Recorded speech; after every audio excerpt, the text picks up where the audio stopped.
الحمد لله نحمده ونصلي على رسوله الكريم اما بعد فاعوذ بالله من الشیطان الرجیم بسم اللہ الرحمن الرحیم یا ایھا النبی قل لازواجک، آپ اپنی بیویوں سے کہہ دیجئے اگر تمہیں دنیا کی دولت چاہیے تو میں تعالین امتعکن، میں تمہیں پیسے دے دیتا ہوں، واسرحکن سراحا جمیلا، اور عزت کے ساتھ تم سب کو رخصت کر دیتا ہوں۔ بھئی کسی پیسے والے سے شادی کر لو۔ کیوں اللہ نے ہمارے نبی کے لیے غربت کو سلیکٹ کیا تھا؟ حالانکہ آپ مالدار بننا چاہتے بن سکتے تھے، لیکن نبی آخری نبی ہے نا، تو اس میں کیا حکمتیں ہیں وہ میں بھی نہیں چھیڑوں گا۔ ہمارے نبی کی جو غربت تھی وہ اختیاری تھی۔ اختیاری کا مطلب آپ نے خود اپنے آپ کو مسکین رکھا ہوا تھا، یہ نہیں کہ آپ کے پاس پیسہ نہیں تھا، پیسہ آتا تھا سارا صدقہ کر دیتے تھے۔ صبح آیا شام تک نہیں بچا، شام کو آیا صبح تک نہیں بچا، لیکن مجھے اور آپ کو اس طرح کرنے کی شریعت میں اجازت نہیں ہے۔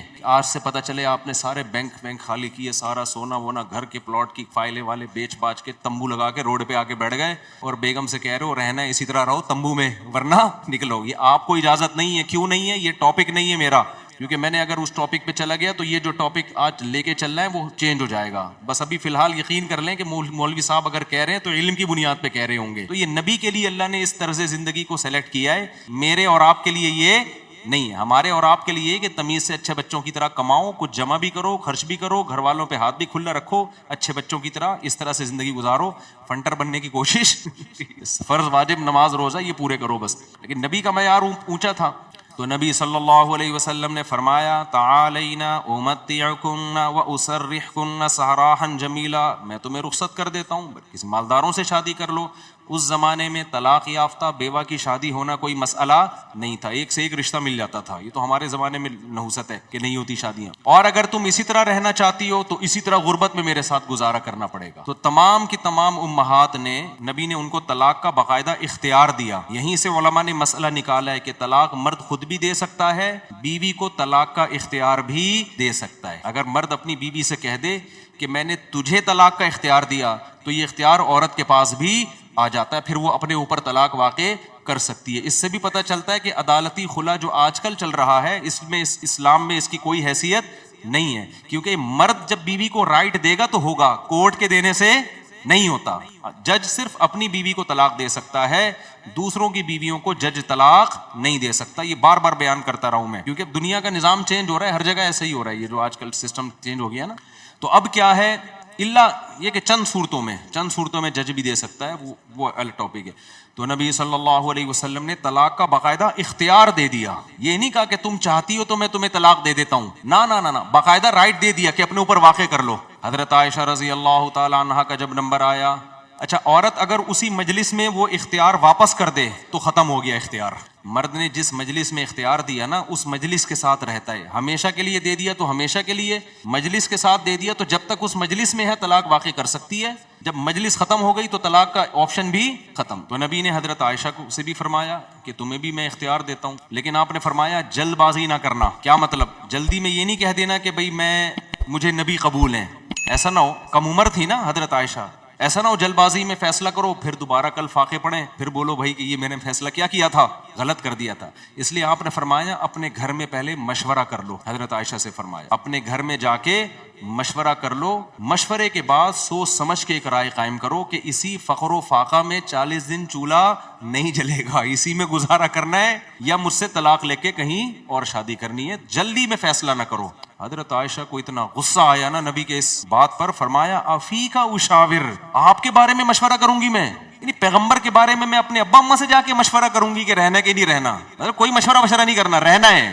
یہ جو غیر مسلم طنز کرتے ہیں نا کہ پیغمبر نے شادی کی اتنی کم عمر میں، اتنی بڑی عمر میں ایک نو عمر لڑکی سے، تو اس نو عمر لڑکی کو طلاق کا اختیار دیا جا رہا ہے اور وہ کہہ رہی ہے کہ آپ کے بارے میں نے کسی سے مشورہ نہیں کرنا۔ یہ سوال ہی غلط ہے، افیکا اشاور، یہ کیسے ہو سکتا ہے؟ آپ جیسا شوہر مجھے کہاں ملے گا؟ کوئی مشورہ نہیں، آپ کے ساتھ ہی رہنا ہے۔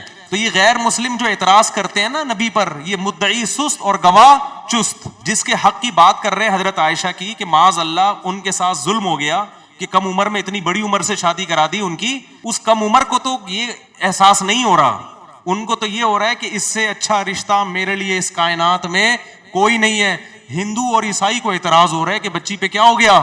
ظلم ہو گیا۔ اس کو کہتے ہیں مدعی سست اور گواہ بولو چست, جیسے کہ آپ لوگ بالکل بھی چست لگ نہیں رہے ہو مجھے اس وقت تراویح کی وجہ سے. تو یہ خود ہمارے پیغمبر کی ایک بہترین سیرت ہے کہ اتنی عمر میں ہو کے ایک کم عمر سے 9 عمر سے نکاح کیا, اور کھلانے پلانے کو بھی کچھ نہیں ہے, اور 8 سوکنے بھی ہیں, پھر بھی وہ کہہ رہی ہیں کہ آپ کے بارے میں مشورہ بھی نہیں کرنا میں نے. حالانکہ اب تو زندگی گزار چکی تھی نبی کے ساتھ. اگر وہ شروع میں فیصلہ معاذ اللہ غلط ہو گیا تھا شادی کا, تو اب تو ٹائم گزر چکا تھا نا, اب تو آپ کے پاس آپشن تھا بھائی میں نہیں رہتی. وہ کہہ رہی ہیں آپ کے بارے میں نے مشورہ بھی نہیں کرنا, اور یہ ناممکن ہے. یہ کیسی بات آپ کر رہے ہیں, میں آپ کے بارے میں کیسے مشورہ کر سکتی ہوں؟ خدا کی قسم کسی غیر مسلم میں غیرت ہوگی نا, غیرت, بھٹ دھرم اور ضدی نہ ہو, اس بات کو پیغمبر کی نبوت کی دلیل سمجھ کے محمد صلی اللہ علیہ وسلم پر ایمان لے کر آئے گا کہ آپ جیسی پاکیزہ سیرت اور آپ جیسے کامیاب شوہر اس کائنات میں گزرے نہیں ہیں. آج کوئی 50 سال کا 9 سال کی سے کر کے دکھائے, چند دن گزارے اور کھلانے کو روٹی بھی نہ ہو, اچھی بھلا جو بیوی ہوگی نا وہ مارکیٹ سے کیا ہو جائے گی, شارٹ ہو جائے گی. بلکہ آج جو مارکیٹ سے شارٹ ہو رہی ہیں بیویاں, وہ والی ہو رہی ہیں جو جوڑ کی شادیاں, جو ظاہری اعتبار سے بھی جوڑ کی شادیاں. 25 سال کے لڑکے کی 24 سال کی لڑکی سے شادی ہو رہی ہے, 25 سال کا یہ PhD بھی ہے, پروفیسر بھی ہے, اور کروڑ روپے کما بھی رہا ہے, اور بیگم غریب بھی ہے. پھر بھی جس دن مارکیٹ سے آٹا شارٹ ہوا, بیگم اسی دن مارکیٹ سے شارٹ ہو گئی. آٹا شارٹ ہونے کی فکر اتنی نہیں ہوتی جتنی اس کو بیگم کے شارٹ ہونے کی. ہمارے پاس تو کیسز آ رہے ہیں نا, کورٹ میں بھی آ رہے ہیں. ذرا سا بے روزگار ہوا, بیگم شارٹ, وہ کہتی تیرے میں ہے کیا جو میں تجھ سے تیرے ساتھ رہوں, ایک آٹا دے رہا تھا وہ بھی نہیں ہے بھائی. تو یہ محمد صلی اللہ علیہ وسلم کے بہترین شوہر ہونے کی دلیل. میدان جنگ میں آپ سے بہترین کمانڈر کوئی نہیں, سیاست میں آپ سے بہترین سیاست کسی کے پاس نہیں, گھر میں آپ سے بہترین شوہر کوئی نہیں. ایک ہی وقت میں تمام بہترین صفات اللہ نے اکیلے محمد صلی اللہ علیہ وسلم میں جمع کر دی, جبکہ اسباب اور وسائل بالکل بھی نہیں ہے. اسباب اور وسائل تو پیسے کو بولتے ہیں نا, وہ بالکل بھی نہیں ہے. اب میں وہ اس واقعے کی طرف آتا ہوں. اب مجھے بتاؤ, ہاں تو میں آپ سے یہ کہہ رہا تھا کہ بیگم صاحبہ کو خوب اچھا کھلائیں, جو خود پہنے اس کو پہنائیں, جو خود کھائیں اس کو کھلائیں. لیکن قدرت کی طرف سے اگر غربت آ گئی ہے بھائی, تو پھر ٹینشن لینے کا نہیں ہے. پھر بیگم اگر کہتی ہے نہیں رہنا, کوئی بات نہیں بیگم, میں تو یہی کچھ کھلا پلا سکتا ہوں, رہنا ہے رہو, نہیں تو پتلی گلی سے نکلو, ہم کسی اور سے شادی کر لیں. ایک دم سے نہ نکال دو, پہلے مجھ سے مشورہ لے لینا. بعض دفعہ خواتین غصے میں بھی کہہ رہی ہوتی ہیں مجھے چھوڑ دو, ایک دم وہ غصے میں کہہ رہی ہوتی ہیں, 4 دن کے بعد ان کا موڈ بدل جاتا ہے. خود سے کچھ نہ کرو, مشورہ لے لیا کرو. میرا تو مقصد صرف یہ بتانے کا ہے کہ ٹینشن لینے کا نہیں ہے. ایک تو بے روزگاری کی ٹینشن, اوپر سے ایک اور ٹینشن اپنے اوپر مسلط کرو تو پاگل ہو جاؤ گے.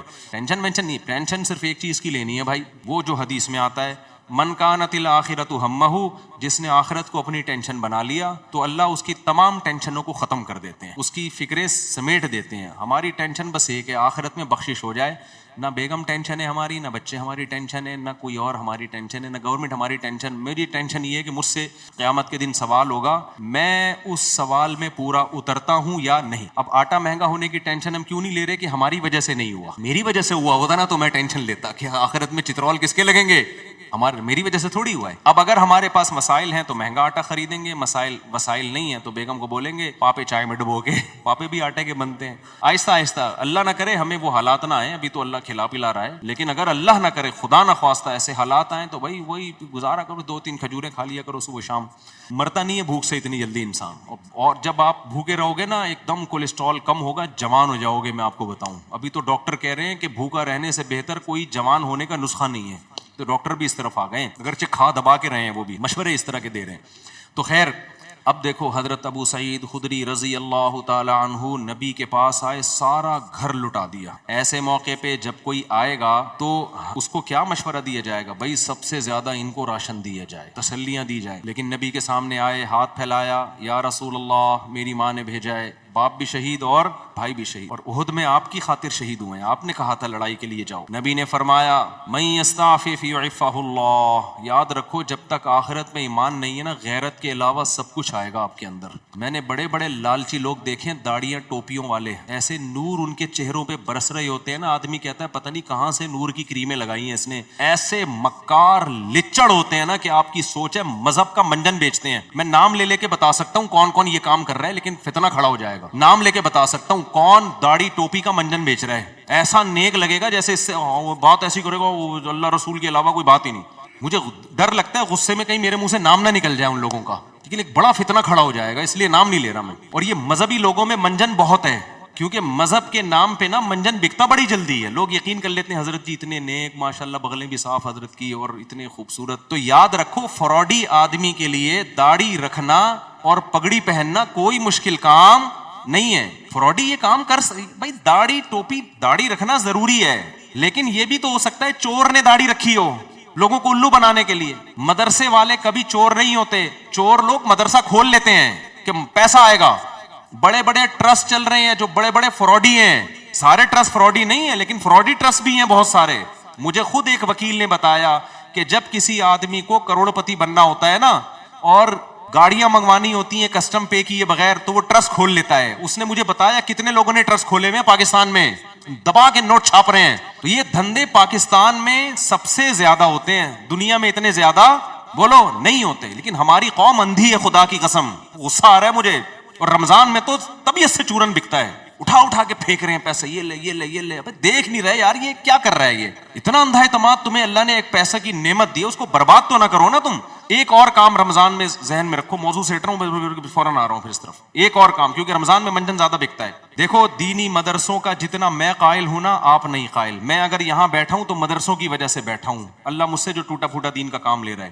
لیکن مدرسے میں چندہ دینے سے پہلے سوچو یہ قابل اعتماد مدرسہ ہے یا نہیں ہے. بہت دفعہ ایسا ہوتا ہے کہ آپ کو میں پیسہ کمانے کا طریقہ بتا رہا ہوں, غلط طریقہ. آپ اگر بے روزگار ہے نا, پاکستان میں بے روزگاری ایک بہت بڑا مسئلہ ہے, لیکن یہ مسئلہ میں آپ کا 2 منٹ میں کیا کر رہا ہوں ختم کر. جہنم میں تو جاؤ گے لیکن مسئلہ بے روزگاری کا ختم ہو جائے گا. آپ نے کیا کرنا ہے, آپ نے ایک زمین خریدیں, وہ بھی چندے کے پیسوں سے, ٹھیک ہے نا, کہ بتائیں میں ایک مدرسہ کھولنا چاہتا ہوں. اس سے پہلے آپ کو داڑھی رکھیں, آپ داڑھی, کیونکہ لوگ پھر اس پہ زیادہ اعتماد ہے, اور پگڑی باندھیں. مولانا طارق جمیل صاحب کے ساتھ 6 سیلفیاں, مفتی طارق مسعود صاحب کے ساتھ 7 سیلفیاں. مفتی صاحب کے پاؤں دبائیں, میرے پاؤں دبائیں, سر میں مالش کر کے چپکے سے ویڈیو بنائیں کہ دیکھو میں مفتی صاحب کی خدمت کر رہا ہوں, میں گلے مل رہا ہوں, ویڈیو بنائیں. مولانا طارق جمیل صاحب کو ہدیہ دیتے ہوئے ویڈیو بنائیں, ٹھیک ہے.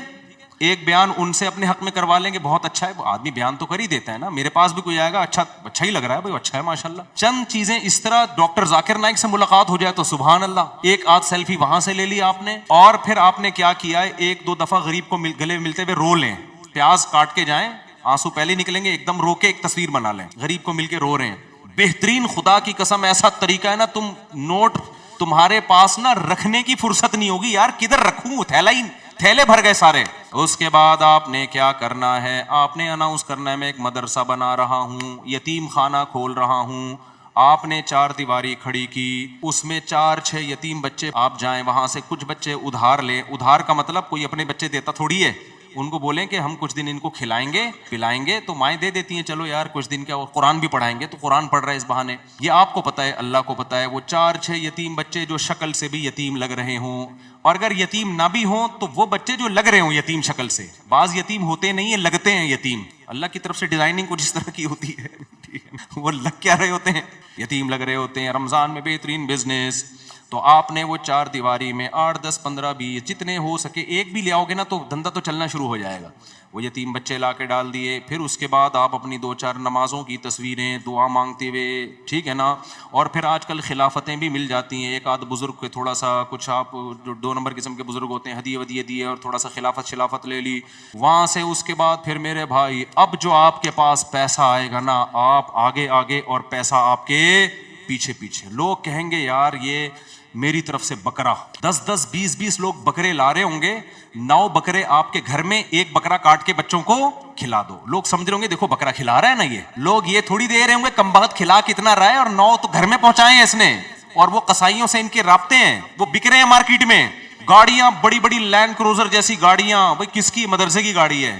بھائی تیرا ابا تو سائیکل بھی نہیں چلاتا تھا, تیرے پاس اتنی بڑی گاڑی کہاں سے آ گئی, تو کون ہوتا ہے مجھ سے پوچھنے والا. وہ یہ جواب دے گا. ایسی لگژری لائف ہوگی نا, ان 6 یتیم بچوں کو ادھار لیا تھا واپس کر کے, اب سچی مچی کا یتیم آنا شروع ہو جائیں گے. جب پتا چلے گا نا یہ لوگ کھانے میں بکرے کھلاتے ہیں, تو پھر تو جو یتیم نہیں بھی ہیں, ابا کہے گا یار اس کو یتیم ہی فرض کر کے میرے بچے کو بھی یہاں داخل کر لے, بلکہ میرے ابا بھی مر گئے تھے, میں بھی یتیم ہی ہوں. ایسا نوٹ چھاپنے کی مشین بنو گے, بنے ہوئے ہیں لوگ, بنے ہوئے ہیں. بڑے بڑے مدرسوں کے نام پہ فراڈ ہو رہا ہے.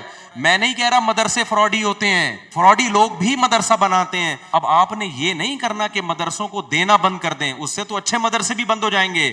آپ نے تحقیق کرنی ہے کون واقعی دیندار لوگ ہیں, امانت دار لوگ ہیں, کام کر رہے ہیں, اور کون ایسے ہیں جو داڑھی اور پگڑی کے نام پہ منجن بیچ رہے ہیں. یہ آپ نے کرنا ہے, نہیں تو قیامت کے دن الٹے لٹکے پہ ہوگے. بہترین بزنس ہے یہاں پہ یہ. اچھا خیر, ہم آگے چلتے ہیں میرے بھائی. تو اب کیا تھا کہ حضرت ابو سعید خدری رضی اللہ تعالیٰ عنہ کو نبی نے کیا فرمایا. میں یہ عرض کر رہا تھا کہ آخرت ہوگی نا تو غیرت ہوتی ہے. یہ بہت بڑی اللہ کی نعمت ہے کہ آپ کا ہاتھ اللہ کے سوا کسی کے سامنے نہ اٹھے. اللہ سے مانگا کرو, یہ اسباب بھی اختیار کرو پیسہ کمانے کے, کیونکہ جو اسباب اختیار نہیں کرتا اللہ اس کی مدد نہیں کرتا. اگر گھر میں پڑے ہوئے ہو, محنت نہیں کر رہے اور کہہ رہے ہو کہ بس اللہ ہی دے گا, تو پھر اللہ آپ کو بھکاری بنائے گا. یہ یاد رکھنا. آپ نے کیا کرنا ہے, اپنی پوری کوشش کرنی ہے پیسہ کمانے کی, دماغ لگانا ہے. کیوں؟ رزق حلال عین عبادت ہے. الکاسب حبیب اللہ, محنت کر کے کھانے والا وہ اللہ کا دوست ہے. تو اب کیا ہے, ہمارے نبی نے حضرت ابو سعید خدری سے فرمایا کہ من یستعفف یعفہ اللہ. کیا مطلب؟ جو اپنے آپ کو رسوا ہونے سے بچانا چاہتا ہے. عفت کا مطلب رسوا ہونے سے بچانا, دامن داغدار نہ ہو, ذلیل ہونے سے بچانا چاہتا ہے. اس سے پتہ چلا مانگنا کیا ہے, بول لو نا, ذلت ہے. ہاتھ پھیلانا کیا ہے, ذلت. تو جو چاہتا ہے کہ میں ذلیل نہ ہوں, ہمیں تو پتہ ہی نہیں کہ یہ ذلت ہے. ہم تو سمجھتے ہیں میں اتنا چونا لگاتا ہوں بندے سے 2 منٹ میں اتنے پیسے نکلوا لیتا ہوں, یہ میرا کمال ہے. ایک چور کو پکڑا نا, کورٹ میں لے کر گئے, عدالت نے کہا یار تم نے اتنی خوبصورتی سے چوری کی, کسی کو پتہ ہی نہیں چلا. چور کہتا ہے شکریہ سر, آپ نے میری اتنی تعریف کی, اتنا زبردست چور ہوں میں. جج نے کہا کم بخت, میں تیری تعریف نہیں کر رہا, تیری برائی کر رہا ہوں. تو نبی نے فرمایا من یستعفف یعفہ اللہ, جو اپنے آپ کو رسوا ہونے سے بچانا چاہتا ہے اللہ اسے رسوائی سے بچاتا ہے. اب سوال پیدا ہوتا ہے کہ رسوائی سے تو بچ جائیں گے, لیکن ٹینشن تو ہے نا, فاقے تو پڑ رہے ہیں, مصیبت تو ہے. اگلا جملہ نبی نے فرمایا وَمَن يَتَصَبَّرْ, جو اللہ سے صبر مانگتا ہے, يُصَبِّرْهُ اللَّهُ, اللہ اسے صابر بھی بنا دیتا ہے. اس ٹینشن میں اللہ سے مانگو صبر, تو اللہ کیا کرے گا, صبر دے دے گا. جیسے موسیٰ علیہ السلام کی ماں نے جب حضرت موسیٰ کو صندوق میں رکھا نا بچے کو, تو فرعون نے پکڑ لیا اس بچے کو. اب قرآن کہہ رہا ہے موسیٰ کی ماں دل برداشتہ ہو گئی, میرا بچہ کس کی گود میں چلا گیا ہے, فرعون کی. ماں تو ایک دم ہو جائے گی نا. اگر جا کے بتا دیتی کہ میرا بچہ ہے, فرعون نے فوراً قتل کر دینا تھا اس کو. لیکن عورت جذباتی ہوتی ہے, وہ انجام نہیں دیکھتی, وہ جذبات سے مغلوب ہوتی ہے. لیکن قرآن کہتا ہے وَرَبَطْنَا عَلَىٰ قَلْبِهَا, ہم نے موسیٰ کی ماں کے دل کو باندھ دیا. کیا بلاغت ہے قرآن کی. موسیٰ کی ماں کے دل کو کیا کر دیا, رسیوں سے باندھ دیا, جیسے ہلے نہیں اپنی جگہ سے, دل برداشتہ نہ ہو. یہ قرآن کی بلاغت ہے, یعنی صبر کی توفیق دی. اس صبر کی توفیق کو بیان کرنے کے لیے قرآن کیا کہتا ہے, موسیٰ کی ماں کو کے دل کو ہم نے رسی سے کیا کر دیا, ایسے کس کے باندھ دیا, ہلے نہیں بھائی. جیسے کسی بندہ ہل رہا ہو نا, آپ اسے رسی سے کس کے بالکل بند کر دو, اب وہ گیا, یعنی وہ ہلنا بھی چاہے تو نہیں ہلے. تو اس سے پتہ چلتا ہے کہ بعض دفعہ انسان بے صبرا ہو رہا ہوتا ہے, لیکن اللہ کی طرف سے اس کو ایسی توفیق ملتی ہے کہ اللہ اس کے دل کو رسیوں سے باندھ دیتے ہیں. ہلنا نہیں, چپ کر کے تمیز سے بیٹھا رہے, مجھ پر اعتماد اور توکل کر. اسی لیے قرآن میں نبی کو اللہ نے فرمایا وما صبرک الا باللہ, اے نبی آپ صبر کریں, لیکن آپ کا صبر اللہ کی توفیق کے بغیر نہیں ہوگا. یہ صبر بھی آپ نے اللہ سے مانگنا ہے. تو نبی نے فرمایا جو صبر کرنا چاہتا ہے اللہ اس کو صبر کی توفیق دیتا ہے. آج ڈپریشن اس لیے بڑھ رہی ہے کہ صبر کرنا چاہتے ہی نہیں ہے. جو ٹینشن آئی, جو مصیبت آئی, بس نکال دو فوراً جا کے. جو پہلے آ گیا نا وہ پٹتا ہے. آپ جب غصے میں بیٹھے ہو تو جو شروع میں آ گیا نا وہ اس کا کیا ہو گیا, بیڑا غرق ہو گیا. اس کے بعد حدیث دیکھو, حضرت ابو سعید خدری واپس چلے گئے. کیوں؟ نہ ماں نے کوئی اعتراض کیا, نہ 10 سال کے بچے نے کوئی اعتراض کیا. کیوں؟ لیڈر کو دیکھ رہے تھے کہ لیڈر ہم سے زیادہ قربانی دے رہے, اور آپ کی صداقت پہ یقین تھا. حدیث میں آتا ہے کہ حضرت ابو سعید خدری نے زندگی بھر کسی سے نہیں مانگا, یہاں تک کہ اپنا کوڑا بھی گرتا تھا نا اونٹ سے تو نیچے اتر کے اٹھاتے تھے, وہ کوڑا بھی نہیں مانگتے تھے کسی سے. حالانکہ یہ تو ٹھیک ہے کوئی کوڑا دے دو مجھے, میرا کوڑا, لیکن نہ بٹ نہیں, تو مطلب نہیں, اب سب کچھ خود کرنا ہے, اب نہیں مانگنا کسی سے کوڑا. وجہ کیا ہے, لیڈر کی طرف سے موٹیویشن مل رہی ہے, کیونکہ پتا ہے لیڈر یہ بات بتانے کے پیسے بولو نا نہیں لے رہا, اور دیکھ رہے ہیں کہ ہمارے گھر میں فاقہ ہے تو لیڈر کے گھر میں اس سے زیادہ فاقہ ہے, اس سے زیادہ فاقہ ہے. تو اس لیے آپ اگر گھر میں سربراہ ہیں نا, بچوں کو انسان کا بچہ بنانا چاہتے ہیں تو پہلے خود انسان کا بچہ بننا پڑے گا. یہ میں اصل میں ایکچولی میں یہ کہنا چاہ رہا تھا, جس کے لیے پورا میں نے واقعہ سنا. اصل آپ کون سا میدان جنگ میں جا رہے ہو, جہاد میں جا رہے ہو, ماں باپ اور بھائیوں کو کٹوا رہے ہو آپ. تو ایکچولی جو میں بات عرض کرنا چاہ رہا تھا کہ اگر آپ چاہتے ہو کہ آپ کی بیوی انسان کی بچی بن کے رہے تو آپ کو پہلے انسان کا بچہ بننا پڑے گا. آپ چاہتے ہو کہ میرے گھر میں اخلاق کا ماحول ہو, تمیز سے بات کیا کریں, تو پہلے آپ کو تمیز سے بات کرنی پڑے گی. آپ بیگم سے کہہ رہے ہو تمیز سے بات کرو, اس کا مطلب آپ خود ہی تمیز سے بات نہیں کر رہے. وہ تو آپ کا ایٹیٹیوڈ دیکھ رہی ہے نا. باپ گھر میں آ رہا ہے چنگیز خان بن کے چیخ رہا ہے, یہ کیا ہو رہا ہے, پھر وہ کہہ رہے سب آرام سے بات کریں, تو کہیں گے نا ابا آپ تو آرام سے کر نہیں رہے. ایک صاحب کو غصے پہ بہت غصہ آتا تھا. ایک صاحب ہمارے جاننے والے تھے, جب کوئی غصہ کرتا ان کو بہت غصہ آتا ہے. غصہ کیوں کر رہا ہے, اسی بات پہ ان کو غصہ آتا تھا. ہم کہتے تھے اس کو جتنا غصہ آ رہا ہے نا کسی بات پہ, اور آپ کو اس غصے پہ اس سے زیادہ غصہ آ رہا ہے, تو اس کو غصہ کیسے ٹھیک ہوگا. اب آپ کسی کو یہ سمجھا رہے ہو کہ غصہ مت کرو, تو یہ بات آپ کو آرام سے کہنے پڑے گی, غصے سے نہیں. کیونکہ اگر آپ نے غصے سے کہہ دی, اس کا مطلب وہ جو کام وہ کر رہے ہیں آپ بھی وہی کر رہے ہو.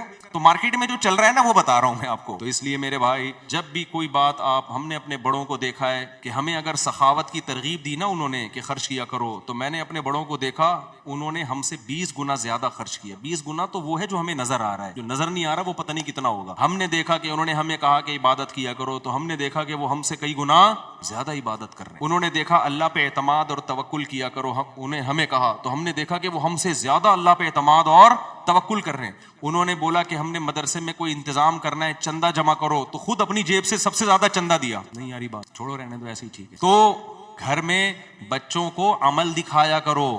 آپ اگر اپنے بیٹوں کو سمجھاتے ہو کہ بہنوں کے ساتھ اچھا سلوک کرو, یہ اس زمانے کی بات ہے جب گھر میں بچے بچیاں ہوا کرتے تھے. اب تو ایک آدھ ہوتا ہے, تو وہ سارا سیٹ اپ ہی برباد ہو. پہلے یہ ہوتا تھا 7-8 بہن بھائی ہیں, تو ماں باپ بھائیوں کو حکم دیتے تھے بیٹوں کو بھی بیٹیوں کا بھی خیال کرنا. اب تو ٹیاں ہے ہی نہیں, ٹی رہ گئی ہے, بیٹیاں نہیں ہوتی. ایک آدھ بیٹی ہوتی, وہ خود ہی اپنا خیال رکھ لے گی, اس کے لیے آپ کو نہ وصیتیں کرنے کی ضرورت نہ تکلف کی. یہ ان لوگوں کی بات کر رہا ہوں جن کے ہاں بچے ہوتے ہیں, خاندان ہوتے ہیں, چاچے مامے خاندان گھر آباد ہوتے ہیں. تو ان کے لیے خصوصی پیکیج ابھی میں پیش کر رہا ہوں کہ جب وہ اپنے بیٹوں کو سمجھائیں کہ اپنی بیٹیوں کا خیال کرنا, تو کیا مطلب بھائیوں کو سمجھا رہے ہیں بہنوں کا, تو پھر آپ نے ان کے سامنے اپنی بہنوں کا خیال کر کے دکھانا ہے. اپنی بہنوں کو دعوت دو, ان کو ہدیے دو, ان کو پیسے دو. بچوں کو پتا چلے ہمارا ابا اپنی بہنوں کا اتنا خیال کرتا تھا, تو ہمیں بھی ابا کے جانے کے بعد اپنی بہنوں کا خیال کرنا ہے. ان کو پتا ہے ابا کے پاس نصیحتوں کے علاوہ کچھ بھی نہیں ہے, ٹھیک ہے. پوری تقریر ابا کی 1 گھنٹے کی ہوتی ہے, لیکن ابا کی جب بہنیں آتی ہیں تو ابا 5 روپے بھی خرچ کرنے کے لیے تیار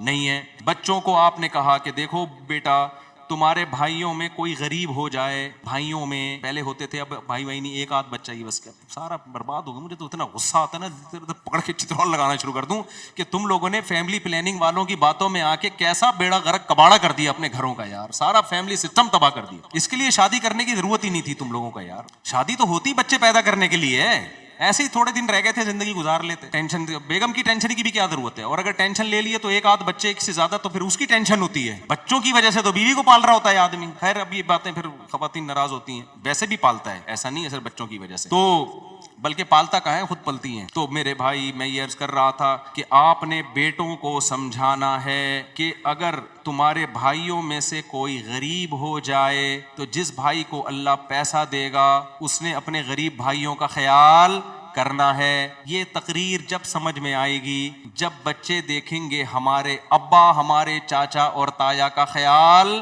رکھتے ہیں. نہیں یار, آپ کے بھائیوں میں کوئی غریب ہو جائے نا, ایسا نہ کرو کہ وہ آ کے آپ سے بھیک مانگے, یار اللہ کے نام پہ کچھ دے دے, تو گاڑیوں میں گھوم رہا ہے, کچھ ہمیں بھی دے دے. آپ نے پہلے سے ہی ان کو دینا شروع کر دینا, ان کا حصہ ہے.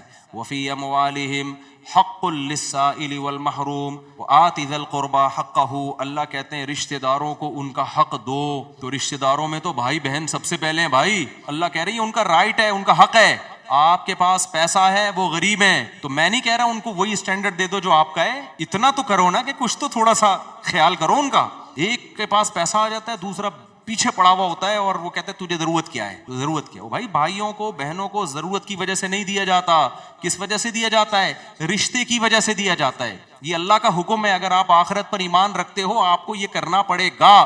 نہیں رکھتے تو جیسے انگریز زندگی گزار رہا ہے, وہ بیوی کو بھی نہیں کھلاتا, وہ ماں باپ کو نہیں کھلاتا, تو آپ بھی نہ کھلاؤ. تو ایک فیصلہ کر لو, انگریزوں کے طریقے پہ چلنا ہے یا اسلام کے طریقے پہ چلنا ہے. اسلام کے طریقے پہ اگر چلنا ہے تو رشتہ داروں پہ بھی خرچ کرنا پڑے گا, بیوی بچوں پہ بھی خرچ کرنا پڑے گا, والدین پہ بھی خرچ, دیکھو جملہ مکمل ہی نہیں کر رہے, کرنا پڑے گا. تو حضرت ابو سعید خدری کو نبی نے کیا فرمایا, جو اللہ سے صبر مانگتا ہے اللہ صبر دیتا ہے. بڑی خاندانی بات. اب اس کا یہ مطلب نہیں ہے کہ مانگنے والوں کو دینا چھوڑ دو, ان کو آپ یہی مشورے دیا کرو. آئندہ کوئی آئے بھکاری تو آپ کو حدیث میں آتا ہے حضرت ابو سعید خدری آئے تھے تو نبی نے ان کو مشورہ دیا تھا، تو میرا بھی مشورہ یہ اللہ سے مانگ جا کے. نبی نے ہر ایک کو یہ مشورہ نہیں دیا، لیول دیکھا لوگوں کا. بہت سے صحابہ آئے نبی نے ان کو دے دیا کہ ان کا توکل کا وہ لیول نہیں تھا. ابو سعید خدری تو لیڈر تھے نا، بعد میں لیڈر بنے ہیں، جنگوں میں کمانڈر بنے ہیں، علم کے مفتی بھی بنے حضرت ابو سعید خدری. ان صحابہ میں ہر ایک مفتی نہیں تھا، چند مخصوص لوگ تھے جو فتویٰ دیا کرتے تھے. تو مذہبی لیڈر تھے نا حضرت ابو سعید خدری، اس لیے ان کو تیار کیا نبی نے کہ ان کا لیول توکل کا اونچا ہوگا. تو اب یہ جو بیچارہ عام بھکاری آ رہا ہے اس کو وہ والے توکل پہ نہ چڑھاؤ بھائی، ٹھیک ہے، جس پہ خود بھی نہیں ہو. ہاں بھکاریوں کو دینا چاہیے نہیں دینا چاہیے اس میں بہت سوچ سمجھ کے. بھکاریوں میں پروفیشنل لوگ بہت زیادہ ہیں.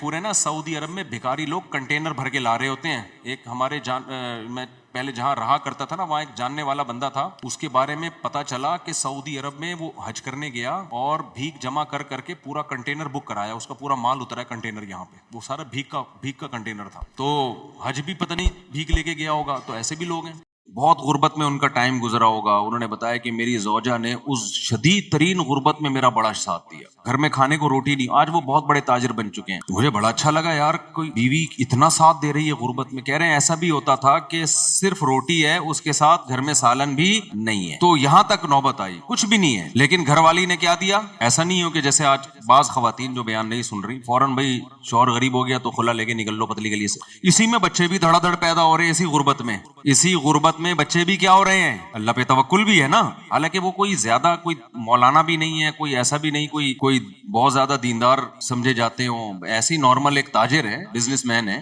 اولاد بھی نہیں روکی، گھر میں کھانے کو روٹی نہیں ہے، بچے بھی پیدا ہو رہے ہیں کہ کھلانے والا کون ہے؟ اللہ. دیکھو قیامت کے دن پتا چلے گا اللہ کی نظر میں کون اچھا تھا کون برا تھا. گیٹ اپ تو بھائی سارے بڑے اچھے بنا کے گھوم رہے ہوتے ہیں، حاجی پاجی تو سارے بن جاتے ہیں. حضرت حکیم الامہ مولانا شرف علی تھانوی رحمہ اللہ تعالی فرمایا کرتے تھے کہ اسلاف میں نا، جو اسلاف تھے ہمارے تابعین صحابہ تبع تابعین، ان کے ہاں ظاہری عمل سے زیادہ دل کے عمل کی ویلیو تھی کہ اندر سے بندہ کیسا ہے، اندر سے ٹھیک ہے یا نہیں ہے. اور ہم لوگ جو فوکس کرتے ہیں وہ ظاہر کو زیادہ فوکس کرتے ہیں، اندر کو فوکس نہیں کرتے. ہر چیز میں ایسا ہی ہو رہا ہے. جب ہم مانتے ہیں کہ خدا ہے، رزق اس کے ہاتھ میں ہے، اور وہ منع کر رہے ہیں نسل روکنے سے کہ غربت کے خوف سے نسل مت روکو، تو مان لو یار وہ وہی کھلاتا ہے. اوپر سے بولنے والے آپ کو مارکیٹ میں بہت ملیں گے، لیکن یہ اوپر سے ہی ہے، یہ جملہ نیچے نہیں اترتا. اور اس کے پھر صرف اولاد کے روکنے پہ اثرات نہیں آتے، باقی زندگی میں بھی اس کے اثرات آتے ہیں. اولاد کا روکنا تو ایک اس کا اثر ہے جو ظاہر ہو رہا ہے، باقی جگہوں پہ بھی کنجوسی نظر آئے گی، اللہ پہ توکل نظر نہیں آئے گا. کیونکہ جب توکل نہیں ہے تو پھر کہیں بھی نہیں ہوتا ہے تو سب جگہ ہوتا ہے. سمجھتا نہیں ہے نا بات کو. تو انہوں نے مجھے بتایا کہ میرے ایسے حالات تھے اور اس طرح بچے بھی پیدا ہو رہے ہیں اور بیوی بھی نہ نسل روک رہی ہے اور ساتھ دے رہی ہے. اور اس غربت میں کہتے ہیں جب پیسہ آنا شروع ہوا، بہت محنت کی انہوں نے، تو بیوی کیا کہہ رہی ہے، آپ کے بھائی غریب ہیں، آپ ان کو سپورٹ کریں. میں نے کہا یار ایسی خاندانی بھابی، یار ایسی خاندانی عورتیں مارکیٹ میں مرد نہیں ہیں. عورتیں کہیں ہماری برائی کر رہے ہیں، مرد کون سا ایسا خاندانی ہے، مثال دے رہا ہوں میں. ان کی تو بیگم ایسی خاندانی تھی نا. کہہ رہے ذرا سے پیسے آنا شروع ہوئے تو میرے بھائی سارے غریب تھے، تو میری گھر والی نے کہا کہ آپ کیا کریں، ان کو سپورٹ کریں. کہہ رہے میں نے ان کو سپورٹ کرنا شروع کیا، سب کو کاروبار میں لگایا، زمینیں لے کے دی. آج اللہ نے اچھا بچے بھی سارے، اب جب پیسہ آیا تو جیسے جیسے بچے بڑے ہوتے گئے سارے بڑی یونیورسٹیوں میں ہی پڑھ رہے ہیں. کل رات میں ان کے بچوں کے ساتھ ہی بیٹھا ہوا تھا، ہم 3-3:30 بجے جا کے، بلکہ میرا فجر کی اذان ہو گئی تھی، بیٹھا ہوا تھا. مجھے ایسا اچھا لگ رہا تھا ان کے ساتھ. وہ بچوں کی باتیں بھی بڑی ٹائٹ، بڑی یونیورسٹیوں میں پڑھ رہے ہیں اور مسائل کیا پوچھ رہے ہیں، سارے دین کے مسائل کے، اپنے دین کی ہم یونیورسٹی میں حفاظت کیسے کریں، لڑکیوں سے میل جول سے کیسے بچیں ہم. تو میں نے کہا یار ایجوکیشن میں بھی آگے ہیں، اخلاقیات میں بھی تربیت بھی ہو گئی،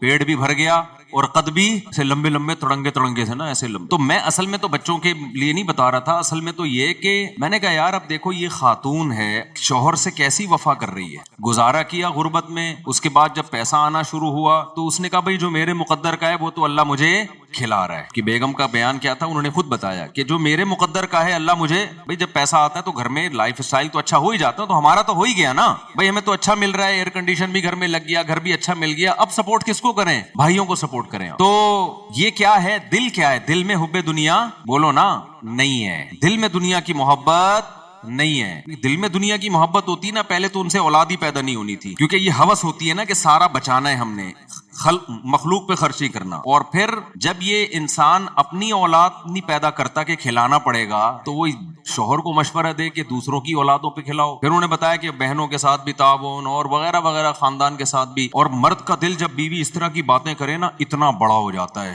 وہ کہتا ہے یار میں پوری جائیدادیں اس کے نام کر کے جاؤں گا میں. مرد کا دل اتنا اللہ نے بڑا رکھا ہے. اگر آدمی کا بچہ ہو پاجامہ نہ ہو, پاجامے تو پھر مارکیٹ میں بہت گھوم رہے ہیں نا, انسان کا بچہ ہو نا تو وہ اتنا بڑا دل ہو جاتا ہے جب بیوی اس طرح کی باتیں کر رہی ہوتی ہے. تو آج کل تو ایک دوسرے کی دولت پہ نظر, شوہر بیوی کے مال پہ نظر رکھتا ہے, اس کو پوچھتا رہتا ہے تمہارے ابا کی وراثت گئی کہاں. تو بھائی یہ اس کا ہیڈیک ہے یار. اگر اس کو ملی بھی ہے تو تجھے کیا دلچسپی ہے کہ اس کے پاس بینک میں کتنے پیسے ہیں, اس کو ابا کی وراثت سے کیا ملا, تیرا لینا دینا نہیں ہے. تیری جو ذمہ داری ہے وہ تو نے پوری کرنی ہے نا. بھائی بیگم کروڑ پتی ہو یا ارب پتی ہو یا غریب ہو, آپ کے ذمہ جو نان نفقہ ہے شریعت کہتی ہے اس نان نفقے کی کوالٹی اور کوانٹٹی پہ اس سے کوئی فرق نہیں پڑے گا. یہ اللہ نے عورت کو حق دیا ہے کہ اس کا ساری ذمہ داری کس پر ہے, شوہر پر ہے. چاہے وہ پیسہ ٹھیک ٹھاک ہو اس کے پاس, صرف ایک چیز پہ فرق پڑے گا کہ علاج اس کے پر ہوگا کہ اگر اس کے پاس پیسہ ہے تو پھر اس کے اپنے پیسوں سے اس پر علاج لازم ہوگا. لیکن ہماری سوسائٹی میں مرد یہ بھی کر لیتے ہیں کہ نہیں بھائی چلو علاج بھی میں ہی کروں گا, اور اچھی بات ہے کر لینا چاہیے. تو یہ ہے حب دنیا. اور اس قسم کی عورت جو ہے تو اس کا مطلب اس کا دل دنیا کی محبت سے بولو پاک ہے. پیسہ اچھا سب کو لگتا ہے, ہوس نہیں ہے پیسہ اچھا لگنا برا نہیں ہے, تو سب کو لگتا ہے اچھا کیونکہ اس سے نعمتیں ملتی ہیں. اللہ نے دولت کو اپنا فضل کہا ہے قرآن کریم میں. ہوس الگ چیز ہے اور پیسے کی چاہت الگ چیز ہے. آج ہوس ہے, لالچ ہے, غیر اخلاقی طریقے سے کمانا, بٹورتے رہنا. میں آج کیا ہوتا ہے جو خواتین بیان نہیں سن رہی, جب وہ شادی ہو کے گھر میں آتی ہیں شوہر کے تو ان کی خواہش ہوتی ہے کہ بھئی یہ بہنوں کو کیوں کھلا رہا ہے, یہ اپنے بھائیوں کو کیوں کھلا رہا ہے, یہاں تک کہ اپنی ماں کو کیوں کھلا رہا ہے, یہ اتنی ٹینشن. اور میں نے دیکھا ہے اپنی زندگی میں کیسے مرد کے دماغ کو ایسا قبضے میں کیا ہے کہ وہ کسی قابل نہیں رہا, وہ کہیں خرچ نہیں کرتا. اچھی بھی ہیں الحمدللہ جیسے میں نے آپ کے سامنے ایک مثال دی ہے. اور مردوں میں بھی دونوں قسم کی بیماریاں پائی جاتی ہیں. عورت کے کما رہے ہیں بیگم سے کہ تم کما کے لاؤ. یہ بات تو میں بار بار کہتا ہوں, شدید مجبوری نہ ہونا میرے بھائی. اپنے خاندان میں اپنے نسلوں میں یہ رسم چھوڑ کے جاؤ, ان کو یہ باور کرا دو کہ ہمارے خاندان میں مرد کماتے ہیں عورتیں کھاتی ہیں. بولو ہماری پرمپرا ہے, یہ ہم اس کو چینج نہیں کر سکتے, ہمارے خاندانی رواج ہے. بھائی ہمارے یہاں عورتیں نہیں کماتی, یہ سیکھ لو, یہ کیا کر لو. میں کبھی نہیں دعویٰ کرتا کہ میں جو باتیں کرتا ہوں میرا بھی 100% عمل ہے اس پہ. میں تو اللہ سے دعا کرتا ہوں اللہ جو باتیں کر رہا ہوں مجھے اس پر عمل کی توفیق دے. میں تو بار بار کہتا ہوں بھائی میں آپ لوگوں کو کوئی نصیحت کرتا ہوں اس نیت سے کہ مجھے بھی اللہ عمل کی توفیق دے, لیکن کچھ باتیں بتانی پڑتی ہیں تاکہ آپ کو یہ نہ لگے کہ یار یہ پھینک رہا ہے لمبی لمبی نا. جب اس پر آزمائش آئے گی نا تو پھر دیکھیں گے ہم, اللہ بچائے ہمیں آزمائشوں سے. میں نے بتایا مجبوری کے حکام تو الگ ہیں. اب قحط پڑا ہوا ہے تو پھر تو بیگم جاب کر رہی ہے, مرد کی جاب نہیں, وہ تو ایک مجبوری ہے نا. بھیک مانگنے سے تو بہتر ہے کہ کوئی تو کما لے. تو میرے تو آمدن بھی بہت کم تھی اور میرے 3 گھر تھے, عرصے سے تو میرے 3 ہی چلے آ رہے ہیں نا. تو آپ کا کیا خیال ہے مجھے ضرورت نہیں پڑی ہوگی اتنے بچوں کو پالنے کے لیے کہ بیگم کو میں اجازت دے دوں بھائی. اور جاب بھی کہاں, مدرسے میں پڑھانے کی, اسکول میں پڑھانے کی. میں نے کہا نہ, مدرسے میں پڑھانا ہے تو بھائی فری پوکٹ میں. کیوں بھائی ہماری خاندان میں یہ اب تک چلا آ رہا ہے اور آئندہ ہم اپنی نسل میں چلائیں گے. بھائی ہمارے خاندان میں کمانا کس کا کام ہے, مرد کا. عورت کا کام کیا ہے, کھانا. اس پہ ہمیں کیا ہے بھائی, فخر. نہیں آئی بات میرا خیال ہے سمجھ میں. تو یہ رسم چھوڑ کے جاؤ بھائی, ہم لوگ کیا نہیں عورتیں کماتی, ہم لوگ کیا مرد کماتے ہیں. خدا کی قسم ایسا اچھا خاندانی نظام چلے گا نا تمہارا, اتنا ٹائٹ نظام چلے گا. بچے تمیز سے پلیں گے, بچے پیدا بھی تمیز سے ہوں گے, ان کو ماؤں کی محبتیں بھی پوری ملیں گی اور تمہیں بیویوں کی محبت بھی پوری ملے گی. ایک دفعہ اگر عورت کے ہاتھ کی کمائی مرد کے منہ کو لگ جائے نا بہت اپاہج بن جاتا ہے. اس کو ایسے مزے لگ جاتے ہیں نا فری پھوکٹ کے کھانے کے, کیونکہ جن قوموں میں یہ رواج آیا ہے نا, دیکھو کچھ برائیاں ایسی ہوتی ہیں ان میں بریکیں نہیں ہوتی, وہ ہمیشہ بڑھتی ہیں. مثال کے طور پر ابھی جاپان کے بارے میں رپورٹ آئی کہ نسل ختم ہوتے ہوتے جاپان کا دیوالیہ ہونے والا ہے. ابھی رپورٹ ہی ہے جاپان میں, پتا ہے آپ کو, ان کے بچے پیدا ہونا ختم ہو گئے نا, تو اب بڈھے بڈھے بڈھے وہ اتنے تنگ آئے ہوئے ہیں جاپانی. سویڈن کا صدر تو ایک دفعہ تقریر میں رو پڑا تھا کہ ہمارے یہاں بڈھے بڈھے ہو رہے ہیں. وہ تو کورونا نے کچھ فضل کیا, بہت سارے بوڑھوں کو شاٹ کر دیا, ورنہ تو وہ پاگل ہو گئے تھے کہ بھئی کوئی کما تو رہا نہیں ہے, سارے کھا ہی رہے ہیں بیٹھ کے. تو وہ باہر سے لوگوں کو بلاتے ہیں, لیکن ان کی اپنی قومیں ختم ہو رہی ہیں. ایسا کیوں ہوا؟ جب انہوں نے فیملی پلاننگ کو شروع کیا تو ان کے ذہن میں یہ نہیں نہیں تھا کہ یہ یہاں جا کے بند ہوگا. ان کا خیال تھا ابھی ہم 2 پھر ہم کہیں گے اب 3 کر دو, پھر دوبارہ 2 پہ آ جاؤ. یہی تھا نا. ابھی تو ہماری آبادی بہت ہے تو ہم ایسا کرتے ہیں 2 پہ لے آتے ہیں, بلکہ 1 پہ لے آتے ہیں تاکہ آبادی ذرا سے بھی نہ بڑھے. پھر تھوڑے دنوں میں ہم 2 پہ لے آئیں گے, پھر ہم 3 پہ لے آئیں گے. جب کم ہونے لگے گی تو ایک تمیز سے چلیں گے. یہ کیا مسلمانوں کی طرح کہ برساتی مینڈکوں کی طرح بچے پیدا ہو رہے ہیں ان کے, وہ ہمیں یہ کہتے تھے خرگوش کی طرح بچے ہو رہے ہیں, کوئی پلاننگ نہیں ہے اور کوئی اس کے لیے وہ غربت سے مرے جا رہے ہیں, پیٹرول مہنگا ہو رہا ہے اور پھر بے فارم میں ایک نیا بچہ آ گیا. جی بے فارم کے فارم نہیں ہے ان لوگوں کے پاس, اتنا غریب ملک, کاغذ باہر سے ادھار لے رہی ہے اور بچے ہی ڈالے جا رہے ہیں اس میں. ایک جاہل قوم, وہ ہمارے بارے میں یہ کہتے ہیں. ہم نے دیکھو کیسے مینج کیا سسٹم کو اور کیسے زبردست. کچھ گڑبڑیں ایسی ہوتی ہیں کہ وہ آپ شروع کرتے ہیں, کنٹرول میں آپ کے نہیں ہوتی. تو یہ ہوا ہے ان لوگوں سے. اب ناروے ایک بچہ پیدا کرنے پر 24 لاکھ روپے دے رہے پاکستانی. یہ 24 لاکھ پچھلے سال کی رپورٹ ہے جب کرنسی کی, اب تو وہ شاید 30-35 لاکھ بن چکے ہوں. آپ ناروے کی نیشنلٹی لو اور کوئی کام نہ کرو وہاں جا کے, صرف یہی کرو, ملتے رہیں گے آپ کو. وہ کہہ رہے ہیں ہماری قوم بڑھے, نیشنلٹی نہیں ہے پھر نہیں دیں گے. وہ کہیں گے جب ہماری قوم کا بندہ بن گیا تو پھر ہوگا. تو یہ کیوں ہو رہا ہے وہاں پہ نسلیں. اور 50-60 سال کے بعد آپ دیکھو گے جاپان میں پشتو چل رہی ہوگی انشاءاللہ. آپ دیکھو گے پشتو ہوگی, کیونکہ ہمارے جو پشتون تاجر ہیں پشاور سے اور افغانستان بہت جا رہے ہیں وہاں پہ. چپلی کباب دبا کے کھلا ہوا ہوگا, میڈ ان جاپان چپلی کباب ہے. حقیقت بتا رہا ہوں آپ کو, آپ مذاق نہ سمجھو. لیکن آپ کو اس لیے بھی یقین نہیں آ رہا کہ 50 سال بعد ہم زندہ ہی نہیں ہوں گے. اگلی نسلیں اگر یہ ہمارا بیان سنیں گی تو وہ کہیں گی تو جاپان تو ہے ہی پٹھانوں کا ملک, تو مفتی صاحب یہ باتیں کیسی کر کے گئے ہیں. تو 50 سال کے بعد 60-70 سال کے بعد ماحول چینج ہو چکا ہوگا نا, تو کہیں گے اس میں ہنسنے کی کیا بات ہے یار. یہ اتنا مفتی صاحب اس بات کو بیان کر کے اچھمبے, یہ جاپان تو ہے ہی, جاپان خان اس نے بنایا تھا یہ. کیونکہ جب چینج, بہت سے کنٹری ایسے ہیں جن میں جو اصل قومیں تھیں وہ ختم ہو چکی ہیں. یونان جو ہے نا, یونان, اس کے بارے میں آپ ہسٹری اٹھا کے دیکھیں, انہوں نے بہت صدیوں پہلے فیملی پلاننگ پہ عمل کیا تو ان کی نسل گھٹتے گھٹتے اصل قوم ہی ختم ہو گئی ہے. دوسری قوم ہے جس کو یونانی کہا جاتا ہے, اپنے ہی ہاتھوں مر گئے, ختم.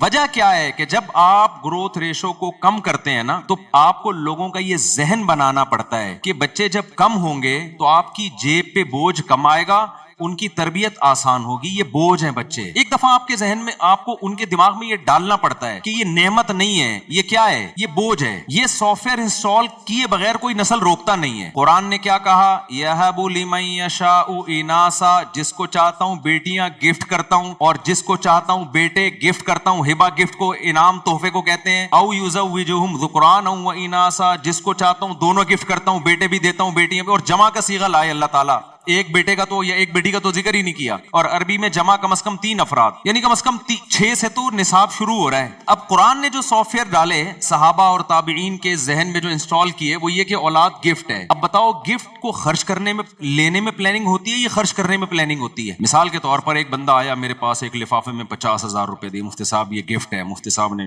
گھننے بن کے یوں کر کے ڈال لیے جیب میں. ادھر سے آیا 50,000 گفٹ یوں کر کے ڈال لیے. ادھر سے آیا 1 لاکھ گفٹ. ہوتا نہیں ہے ایسے, خوش تو ہونے دو نا. ادھر سے آیا. اچھا نعت خوانوں کو بڑے پیسے ملتے ہیں. کل میں جلسے میں گیا نا, بڑی پیاری نعت پڑھی بندے نے, بڑا مزہ آیا. لیکن جب کوئی اچھا شعر پڑھتا لوگ آتے, یہ لو بھائی چپکے سے مٹھی میں پیسے رکھ کے.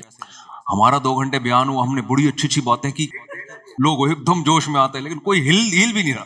ہم نے کہا چلو یار نعت خوانوں کے مزے بہت ہیں.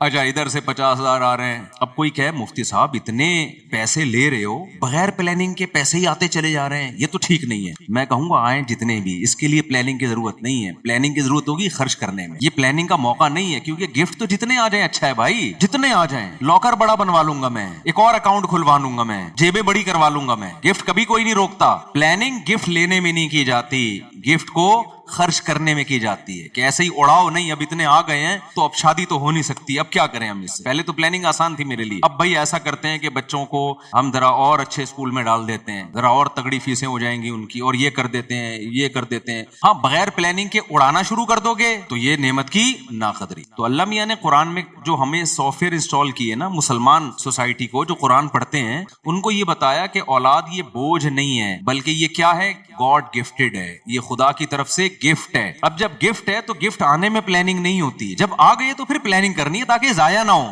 کہ اس کو ڈاکٹر بنانا ہے, اس کو عالم بنانا ہے, اس کو مفتی بنانا ہے, اس کو کیا بنانا ہے, انسان کا بچہ بنانا ہے, کیسے بنانا ہے, کون سے اسکول میں بھیجیں, کس بزرگ کے پاس بھیجیں, کس کے بیان سنائیں, چرسیوں میں بیٹھ رہے تو اس سے کیسے بچائیں ہم اس کو, صبح شام ایسا نہ ہو PUBG کھیلتے کھیلتے زندگی گزر جائے. تو پلاننگ, اس اولاد کا کیا استعمال ہے, اس میں پلاننگ ہوگی. ہمارے یہاں فیملی پلاننگ والوں نے الٹے کام شروع کر دیے, اولاد پیدا کرنے میں پلاننگ شروع کر دی کہ پلاننگ سے پیدا ہوں گے, پہلے ایک ہوگا 25 سال کے بعد دوسرا, بعض دفعہ ہوتا ہی نہیں 25 سال کے بعد دوسرا, یہ آپ کے اختیار میں ہے ہی نہیں. اب اس الٹی پلاننگ کا جو نقصان ہو رہا ہے نا, بڑا نقصان, میں بار بار کہتا ہوں, لڑکے اور لڑکیوں کی گروتھ ریشو کی ایسی کی تیسی ہو گئی. اب جس کو سب کو 2 بچے چاہیے, تو جس کو بیٹا مل گیا وہ تو نسل روکے گا, جس کو نہیں ملا وہ 5-5 6-6 بیٹیاں ہو جاتی ہیں بیٹے کی لالچ میں, وہ 6 بیٹیوں کے بعد جا کے نسل روکے گا. بیٹے 1 یا 2 اور بیٹیاں 6-6, تو یہ تو سارا فطری نظام کی ایسی کی تیسی ہو گئی کہ نہیں ہو گئی. آپ کہہ سکتے ہو کہ چائنا اور جاپان اور انڈیا, ان دونوں کنٹریز میں فیملی پلاننگ پر عمل ہوتا ہے, تو ان میں تو گروتھ ریشو ایسا نہیں ہے کہ لڑکیاں بہت زیادہ لڑکے کم, بلکہ وہاں تو لڑکیاں ہی شارٹ ہیں. تو بھائی وہ ایک اور ظلم کر رہے ہیں جس کا خدا آخرت میں انتقام لے گا, وہ یہ کہ لڑکیوں کو ماں کے پیٹ میں مار دیا جاتا ہے پیدا ہونے سے پہلے, ورنہ اگر وہ پیدا ہونے دینا تو وہاں لڑکیاں ہی لڑکیاں ہوں, اتنی عورتیں پیدا ہو جائیں, مرد مارکیٹ سے شارٹ ہو جائیں ان کے, کیونکہ جس فیملی میں ایک بیٹا ایک بیٹی ہو گئی وہ روکے گا نسل, جس کے 2 بیٹے ہو گئے وہ بھی روک لے گا, کیونکہ بیٹے کی ضرورت لوگوں کو بیٹی سے زیادہ ہوتی ہے. خود ماؤں کو بیٹا چاہیے ہوتا ہے. آپ دیکھ لیں ہماری سوسائٹی میں 5 بیٹیاں 6 بیٹیاں 7 بیٹیاں, کس چکر میں یار, اس چکر میں کہ شاید اگلی دفعہ بیٹا ہو جائے, وہ نہیں ہوا تو اب تو سارا سیٹ اپ, جب آپ فطرت کے کام میں ٹانگ اڑاتے ہو تو الٹا پلٹا ہوتا ہے.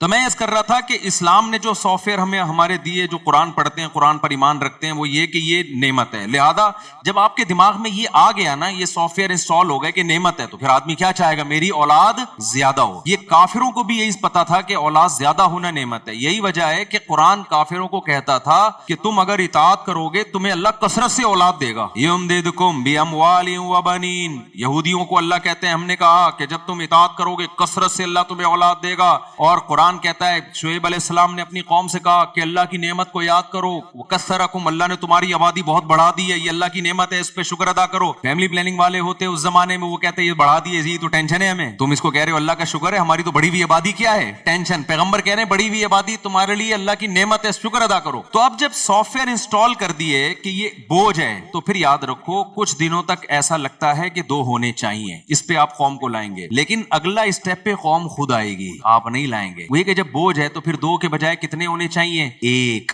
گورا اس پہ سیٹ ہو گیا. پھر 1 بھی ہے تو بوجھ ہی نا, وہ ہے کیا, وہ بھی کہتے ہیں بوجھ ہے, کہتے ہیں ہونا چاہیے, لیکن وہ 50 سال یا جب ہم بڈھے ہونے لگیں گے اس وقت شادی کریں گے, پھر 1 ہونا چاہیے. تو یہ ایک ایسی چیز ہے جس پہ شروع آپ کرتے ہیں, پھر یہ آپ کے کنٹرول میں نہیں رہتی. بالکل وہ قصہ ہے کہ وہ جو میں نے بتایا نا کہ دریا میں کمبل بہتا ہوا جا رہا تھا, وہ اصل میں ریچھ تھا, منہ اندر تھا تو اوپر سے لگ رہا تھا کمبل. تو ایک آدمی لالچی تھا, اس نے کہا میں جاؤں گا اس کمبل کو نکال کے لاؤں گا. لوگوں نے کہا طوفانی دریا ہے, کمبل چھوڑ دے, ہم تجھے بازار سے دلا دیں گے. اس نے کہا نہیں, اتنی قیمتی چیز میں چھوڑ نہیں سکتا. لالچی تھا, دریا میں ڈبکی لگائی اور کمبل کو جا کے پکڑا, تو وہ ریچھ تھا, ریچھ نے اس کو پکڑ لیا. اب وہ اس کو بھاگے لے کے جا رہا ہے. دور سے لوگوں کو سمجھ میں نہیں آ رہا ہے یہ کمبل کے ساتھ بہتا کیوں جا رہا ہے. تو لوگوں نے چیخ مار کے کہا نالائق ڈوب جائے گا, کمبل کو چھوڑ دے.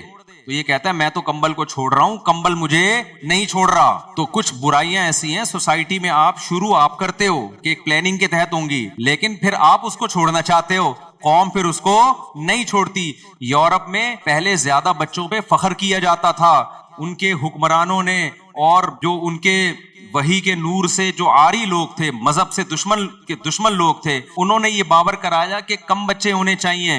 نتیجہ کیا نکلا کہ انہوں نے کہا ٹھیک ہے جی کم ہونے چاہیے. اب وہ کہہ رہے ہیں زیادہ ہونے چاہیے, لیکن وہ کمبل کو وہ چھوڑنا چاہ رہی ہے ان کی قومیں, لیکن کمبل اب ان کو چھوڑنے کے لیے تیار نہیں ہے. وہ جو سافٹ ویئر ایسے انسٹال ہو گئے ہیں, وہ سافٹ ویئر کسی سے ریموو ہی نہیں ہو رہے. اب وہ سمجھ میں آ رہی ہے بات کہ نہیں آ رہی, وہ اب ریموو ہی نہیں ہو رہے, ڈیلیٹ کا بٹن ہی اڑ گیا ہے وہاں سے. تو آپ یہ جو ایک اتنی بھیانک چیز ہے, یہ پھر آپ کے کنٹرول میں نہیں رہتی. اس لیے جو نیچر پہ چل رہے ہو نا, تو یہ ایک برائی تو یہ ہے کہ جب یہ آپ دماغ میں ڈال دو گے تو پھر کیا ہوگا. پھر دوسرا, جب آپ یہ کسی کے دماغ میں ڈال دیتے ہو نا کہ پیسہ خرچ کرنے سے کم ہوتا ہے, یہ سافٹ ویئر جب کسی کی کھوپڑی میں آ جائیں تو وہ اپنی نسل بھی روکے گا. کیونکہ فیملی پلاننگ کے پیچھے جذبہ کیا ہے کہ آپ کی اپنی اولاد جب زیادہ ہوگی تو آپ کی غربت میں اضافے کا ذریعہ, یعنی آپ کو اس کو کھلانا پڑے گا, تو آپ کی آمدن ڈیوائڈ ہوگی. ایسا ہی ہے نا, یہ سافٹ ویئر آج کی لبرل دنیا نے انسٹال کر دیے لوگوں کی کھوپڑیوں میں.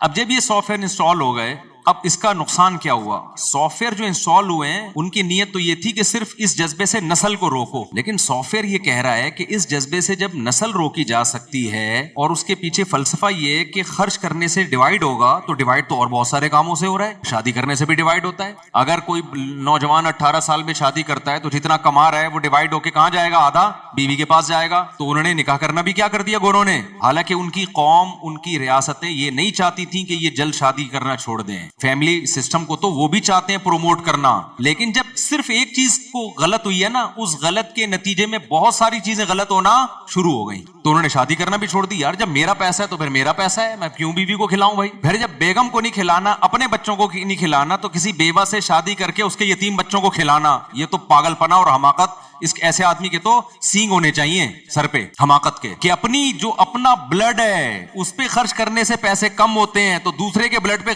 خرچ کرنا تو اور پرلے درجے کی حماقت ہے۔ ابے بھائی کھوپڑی شریف میں باتیں آ رہی ہیں کہ نہیں آ رہی ہیں؟ تو یہ ایسا الٹا پلٹا ہوا ہے نا کہ اب اس کی بریکیں نہیں۔ اب یہ لبرل دنیا کیا کر رہی ہے؟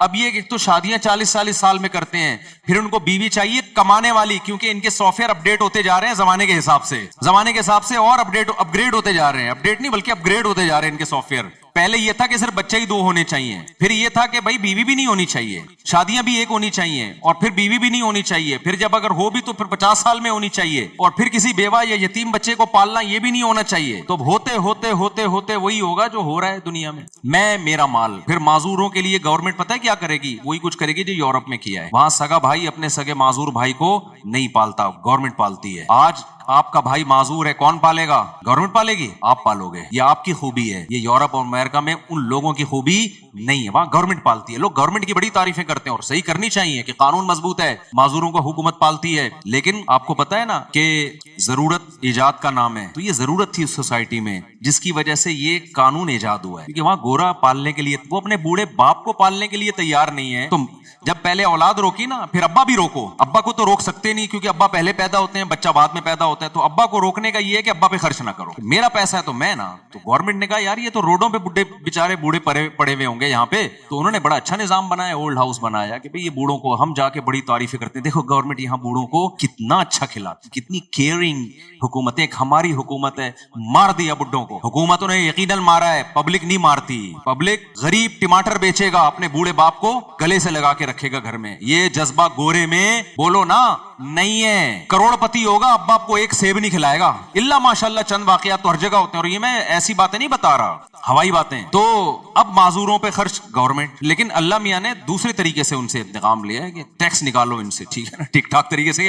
ہمیں زکوٰۃ 2.5% دیتے ہوئے موت آتی، اللہ نے ٹیکس کا نظام ہم پر مسلط کر دیا کہ ان سے زبردستی چھینو، جس پہ ان کو ثواب بھی 2% کا نہیں ملے گا، ثواب بھی نہیں ملے گا۔ جو زکوٰۃ پہ ثواب ملتا ہے، فری پھوکٹ میں معذور بھائی پہ خرچ کرنے کا ثواب ملتا ہے، فری پھوکٹ میں ماں باپ کو کھلانے کا ثواب ملتا ہے، ٹیکس پہ وہ ثواب، میں نہیں کہتا کہ گناہ ملتا ہے ٹیکس دینے پہ، ثواب بھی ہو سکتا ہے ملتا ہو، وہ والا نہیں ملتا جو اپنی مرضی ہے، تو آپ کے باپ کو بھی دینا ہے، یہ آپ کے باپ کو بھی دینا ہے۔ اور ان ملکوں میں کم از کم ٹیکس لے کے خرچ انسانوں پر ہو جاتا ہے، ہمارے ہاں تو وہ بھی نہیں ہو رہا۔ کھوپڑی شریف میں بات آ رہی ہے کہ نہیں آ رہی ہے؟ کھوپڑی ہے الحمدللہ، تو بات بھی آ رہی ہوگی۔ اچھا خیر، تو اب دیکھو انہوں نے وہ والے سافٹ ویئر انسٹال کر دیے نا ان میں، یہ یہاں سے شروع ہونا، اولاد پہ خرچ، تو پھر بیوی پہ بھی خرچ نہیں، پھر ابا پہ بھی خرچ نہیں، پھر معذوروں پہ بھی خرچ نہیں۔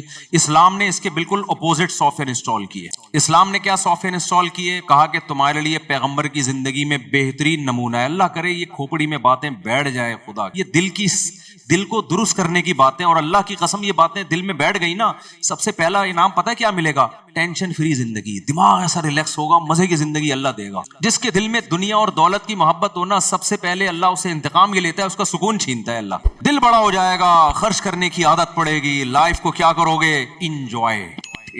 انجوائے کرو گے لائف۔ یہ پہلا انعام ملتا ہے جس کے دل سے دنیا کی محبت نکلتی ہے۔ ایسے اٹکے ہوئے ہیں نا اینٹوں میں، دیواروں میں، اف کہ آپ کو کیا، مجھے تو بہت عجیب سا محسوس ہوتا ہے یار۔ تو کیا ہوا کہ جی وہ اسلام نے اس کے برعکس کیا بتایا؟ ہمارے پیغمبر صلی اللہ علیہ وسلم سے زیادہ اللہ نے کسی کو مسکین پیدا ہی نہیں کیا، تاکہ مثال وہ سامنے آئے جو بالکل اپوزٹ، تاکہ کوئی اشکال نہ کر سکے اصل میں ان کے پاس تو پیسے ہیں۔ 40 دن گھر میں چولہا نہیں جل رہا، اور بیویاں کتنی رکھی ہوئی ہیں؟ 9 ایٹ اے ٹائم۔ سمجھ میں نہیں آ رہی بات؟ یہاں شرمندہ ہو جاتے ہو آپ لوگ۔ خیر آگے چلو، ایک بیوہ سے نکاح کر رہے ہیں حضرت ام سلمہ سے، جن کی عمر بھی زیادہ ہے اور 2 بچے بھی ہیں۔ ان کو نکاح کا پیغام بھیجا، انہوں نے کہا یا رسول اللہ میری عمر زیادہ اور میرے ساتھ تو 2 بچے بھی ہیں، میں ان کو چھوڑ کے کیسے آ سکتی ہوں؟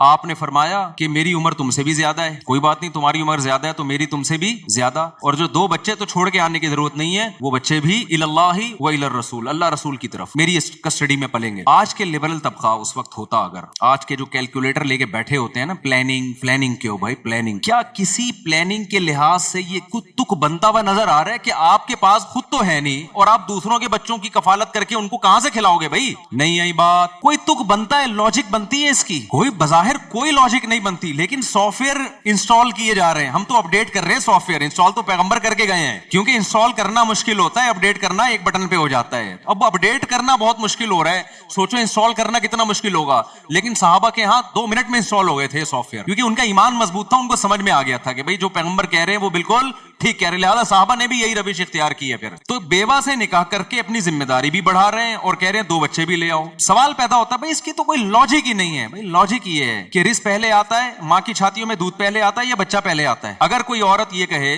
کہ فلاں کے چونکہ بچہ ہے اس کی تو چھاتیوں میں دودھ ہے تو وہ تو بچے کو دودھ پلا رہی ہے، میں بچہ پیدا کروں گی تو میری چھاتیوں میں تو دودھ ہے نہیں، لہذا میں نہیں پیدا کر رہی، اسے کیا کہا جائے گا؟ بھائی پیدا کر تو صحیح، اللہ مخلوق کو پہلے بھیجتے ہیں، رزق کا انتظام تو پہلے سے ہوتا ہے، سافٹ ویئر تو پہلے سے انسٹال کیے ہوئے ہیں، لیکن اس کا اظہار جب بچہ ہوگا تو ہوگا، اس سے پہلے نہیں ہوگا۔ تو آپ کی لائبلٹیز جب بڑھیں گی نا، ذمہ داریاں بڑھیں گی تو رزق کے دروازے کھلیں گے۔ آپ کہہ سکتے ہو پھر ہمارے پیغمبر پہ رزق کے دروازے کیوں نہیں کھل گئے 9 شادیوں کے بعد؟ یہ سوال پیدا ہوتا ہے نا۔ دیکھو رزق کے دروازے کھلنے کا مطلب کیا ہے؟ ہر ایک کو نا اس کے حساب سے رزق کے دروازے کھلتے ہیں۔ رزق کے دروازے کھلتے ہیں، کسی پہ دولت کے انبار لگ جاتے ہیں، کسی نے اپنے لیے جب غربت کو اختیار کیا، ہمارے پیغمبر نے تو غربت کو اختیار کیا ہے نا، کیونکہ آپ پہ رزق کے دروازے کھل جاتے ہیں نا تو بہت ساری اس میں مصلحتیں فوت ہو جاتی ہیں۔